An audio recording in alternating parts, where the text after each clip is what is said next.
সুপ্রভাত বন্ধুরা, সাত সকালের কৃষ্ণনগরের চতুর্থ পর্বে আপনাদেরকে স্বাগত জানাচ্ছি। কেমন আছেন সবাই? আমি ভালো আছি। দেখুন, এই সাত সকালেই শিবলিঙ্গের কিন্তু স্নান হয়ে গেল। কি সুন্দরভাবে স্নান এবং পুজো দুটোই কিন্তু হয়ে গেল শিব ঠাকুরের। আমরা কোথায় আছি? চলুন, আমরা আছি কৃষ্ণনগর গেট রোডের শ্রী শ্রী শ্মশান কালী মন্দিরে। এই মন্দিরটি কিন্তু খুব সুন্দর, পরে আপনাদেরকে ডিটেলে দেখাবো। এখানে মা কালী রয়েছেন আর রয়েছেন শীতলা মা।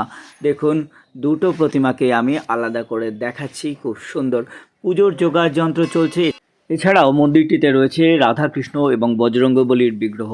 আপনারা আসবেন, দেখবেন এই সুন্দর মন্দিরটিকে। মন্দিরের সামনেই ছোট্ট একটি কৃত্রিম জলাশয়, ফোয়ারা রয়েছে, সুন্দর সুন্দর মাছ আছে আর দুটো কচ্ছপও আছে। দেখুন, ব্যাডমিন্টন খেলা হয় এখানে, কোর্টও রয়েছে।